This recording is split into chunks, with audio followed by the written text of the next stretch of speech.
Terima kasih banyak. Assalamualaikum warahmatullahi wabarakatuh. Alhamdulillahirabbil alamin. Wassalatu wassalamu ala hadzal nabiyil karim. Habibina Muhammad wa ala alihi wa sahbihi ajma'in. Wa tabi'in wa tabi'it tabi'in wa man tabi'ahum bi ihsanin ila yaumiddin. Wa alaina ma'hum bi rahmatika ya arhamar rahimin. Hadirin dan hadirat keluarga besar Bulan Bintang yang saya muliakan. Sejak partai ini pertama kali dideklarasikan pada tanggal 17 Juli pada tahun 1998 di halaman Masjid Agung Al-Azhar Kebayoran Baru, Jakarta Selatan. Partai kita ini meneruskan cita-cita perjuangan dari Partai Masyumi dahulu.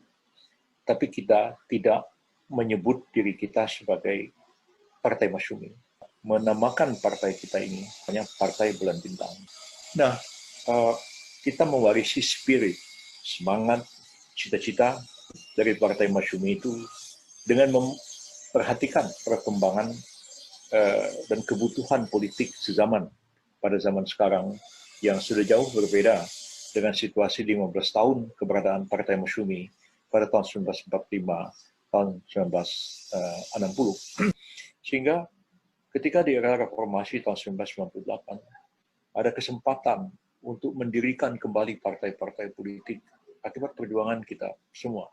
Saya kebetulan pada waktu itu diminta oleh almarhum Presiden B.J. Habibie untuk mendraft rancangan undang-undang partai politik yang baru, menggantikan undang-undang partai politik orde baru yang hanya membatasi 3 parpol. Lalu kemudian kita mendirikan partai-partai dan berdirilah PBB ini. Nah, ketika PBB itu berdiri, ya, yang lain-lain juga berdiri. PKB berdiri. Dan PKB itu disupport habis oleh Nahdlatul Ulama. Sedangkan Muhammadiyah, langsung maupun tidak langsung, itu mensupport berdirinya Partai Amanat Nasional, pimpinannya Pak Amin Rais. Dan dia tiba-tiba besar, karena memang sudah ada basis ormas pendukungnya. Sedangkan PBB berdiri, ya, tidak ada basis ormas pendukungnya, kecuali Dewan Dakwah. Ya. Dewan Dakwah itu sendiri hanyalah sebuah yayasan, bukan ormas. Ya. Yayasan. Ya. Yayasan itu tidak ada anggotanya. Kalau yayasan terlalu banyak ikut ke politik, itu bisa dibubarin nanti.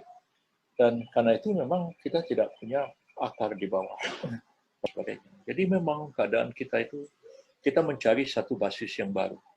Dan ideologi Partai Bulan Bintang itu, karena meneruskan ideologinya Masyumi, dia ideologinya modernis. Ya. Dan ketika dunia sudah mengalami satu perubahan, ya, modernisme Islam itu sudah menjadi ideologi yang umum, diterima oleh semua pihak. Modernisme Islam, Islam yang soft, Islam yang moderat, Islam yang rahmatan lil alamin, Islam yang menghargai kemajemukan, dan sebagainya, dan sebagainya. Di samping juga kita lihat politik dari negara-negara barat, ya, itu bermain sangat canggih, ya, dengan rekayasa politik, pergerakan intelijen yang mereka lakukan, dengan opini yang mereka bentuk, ya. Inginnya negara-negara barat yang namanya gerakan politik Islam itu adalah ekstremis, ya, teroris, dan sebagainya. Yang seperti kita ini tidak dihargai, ya, dianggap tidak ada, bahkan kalau perlu dihambat pergerakannya. Walaupun kita sendiri sebenarnya secara berpikir demokratis lebih dekat kepada pikiran Barat, ya. Tapi karena kita membawa Islam, ya, mereka juga tidak suka dengan model seperti kita. Dianggap gerakan Islam itu adalah gerakan fundamentalis yang anti Barat, dan kita ini menjadi satu kelompok yang minoritas, dan itu yang berkembang sampai sekarang. Jadi tidak mudah, ya. Saya sendiri menyadari dan mungkin menjadi orang yang termasuk bulan-bulanan politik juga. Selalu dipotong jalur politiknya, selalu dihambat, jangan sampai muncul menjadi pemimpin, ya, karena sangat khawatir kita ini sangat Islam, anti Barat, dan mereka tidak ingin seperti itu. Jadi tidak terlalu mudah bagi kita untuk mengembangkan paham atau ideologi Islam yang moderat seperti yang dianut oleh Partai Bulan Bintang, yang akomodatif terhadap semua, menghargai kemajemukan. Dan seperti yang kita lihat sekarang ini, saya kira selama Partai Bulan Bintang berdiri, ya, tidak pernah partai ini terlibat kerusuhan, tidak pernah partai ini membuat masalah dengan pemeluk-pemeluk agama lain, dan sebagainya. Zaman saya pun tidak ada komplain pada waktu saya jadi Menteri Kehakiman. Itu pembelaan saya terhadap masalah Papua, pembelaan saya terhadap masyarakat di Ambon, ya, supaya menenangkan dua kelompok yang bertikai. Begitu juga keterlibatan saya menyelesaikan konflik di Poso. Tidak ada orang Kristen merasa khawatir tidak. Dan saya ingat berapa 2-3 tahun yang lalu saya datang ke Ambon dan saya lagi minum kopi di warung, ada orang tua bilang, "Bapak Pak Yusril." Ya, betul. Kenapa Pak? Saya bilang, saya ingat dulu waktu Ambon rusuh, ya, Bapak berjalan di tepi jalan sampai teriak-teriak. Saya bilang, orang Kristen sini, orang Islam sini. Ya, Bapak tidak takut mati, Bapak bisa ditembak semua orang. Ya, saya bilang, saya juga bukan nggak takut mati, saya dikasih rompi aja sama polisi. Tapi kalau kasih rompi kan, kepala saya kan nggak pakai rompi, kepala saya kan bisa ditembak sama orang. Jadi, apa yang saya lakukan di Ambon pada waktu itu mirip yang dilakukan Pak Natsir pada waktu mengatasi RMS ketika dia jadi Perdana Menteri. Dia mengatakan, ya, orang Islam silakan masuk ke masjid, orang Kristen berlindung di gereja, dan mereka aman. Lalu waktu zaman saya dibelah kota Ambon, bagi sebelah sini Kristen, sebelah sini Islam. Ya, jadi tidak ada sesuatu yang membuat orang khawatir, karena kita bersikap adil kepada semua, proporsional, dan saya kira itulah ajaran Islam yang sebenarnya kita menghormati semuanya. Nah, memang di samping faktor-faktor politik seperti itu, kita juga menghadapi kenyataan masyarakat kita sudah jauh sekali berubah dibanding dengan tahun 1950-an, ya. Orang pada waktu itu berpolitik itu pilihan hidup dan mati, ya. Bapak saya cerita kepada saya, ketua cabang Partai Masyumi, katanya itu naik sepeda, di belakangnya itu kalau bahasa Melayu itu bilang keranjang tumpang, rem, ditempelin lah gambar Masyumi. Pagi-pagi sudah hilang semua, dirobek semua orang PKI katanya. Ibu saya bercerita, katanya, saya kampanye tahun 55 itu ketika hamil kamu, katanya. Kamu tuh sedang hamil. Itulah ibu kampanye sebagai ketua muslimat pada zaman tahun 1955 itu. Jadi orang nggak pilihnya hidup mati. Milih PKI, kalau komunis, PNI kalau nasionalis, milih Masyumi kalau Islam. Tinggal itu pilihannya.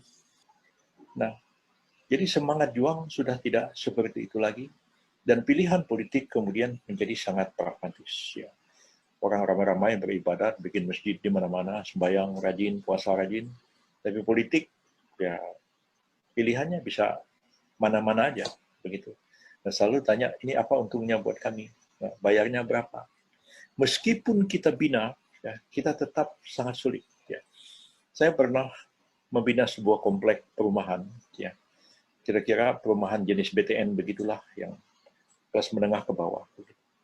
Itu kita bikinkan masjidnya, kita bikinkan madrasahnya di situ, kita bikin taman pengajian, ibu-ibu pun minta dibelikan baju seragam pengajian, sudah dibelikan, minta lagi dibelikan rebana, minta lagi dibelikan macam-macam. Semua kita penuhi.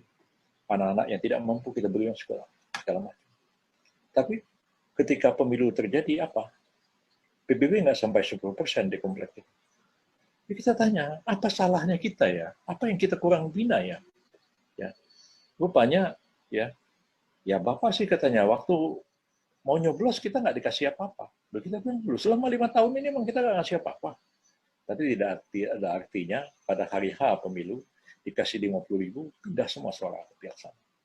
Itu kenyataan politik yang kita hadapi dan sangat berat. Ya. Selalu Partai Bulan Bintang itu menghadapi masalah pendanaan, selalu ada kesulitan di bidang ini. Ya. Kesulitan pendanaan. Kita memang sudah komit, kita tidak pernah mau korupsi dan itu terjadi sama kita. Kita nggak mau. Dan karena kita selalu kesulitan keuangan, atau partai kita mengalami kesulitan dalam bergerak. Di samping juga inkonsistensi daripada pengurus-pengurus kita juga lalu kemudian pindah ke partai lain atau segala macam, tiba-tiba masuk ke partai lain. Itu terjadi juga di partai lain. Jadi idealisme sudah jauh berkurang, berbeda. Ya, uang kita nggak punya, dan situasi politik masyarakat seperti ini, dan secara internasional tidak dikehendaki partai modernis seperti PBB ini menjadi partai yang kuat. Ya. mungkin juga secara pribadi orang seperti saya ya susah untuk bisa maju ya, karena ya dianggap ya mungkin terlalu nggak bisa didikte sama negara-negara barat. Seperti yang dulu, bagaimana mereka mendikte saya untuk menangkap Abu Bakar Bashir dan segala macam, mendikte saya untuk membuat undang-undang terorisme, membuat seperti Guantanamo, saya nggak mau, sedikit pun saya nggak mau ikuti. Jadi itu hal yang kadang-kadang tanpa kita sadari, mula-mula kita itu berusaha untuk disuap dengan uang, dengan apa segala macam. Kalau itu juga nggak bisa, mereka bisa merekayasa.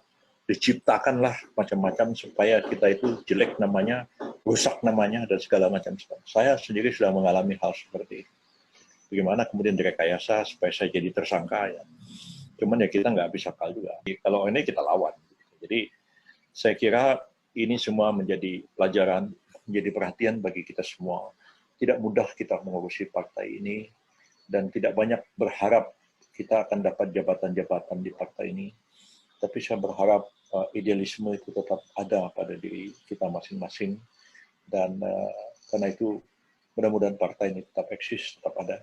Kita rasional saja dan saya berterima kasih kepada Anda semua yang tetap menyertai Partai Bulan Bintang, dan saya ucapkan selamat juga kepada rekan-rekan yang baru bergabung ke Partai Bulan Bintang.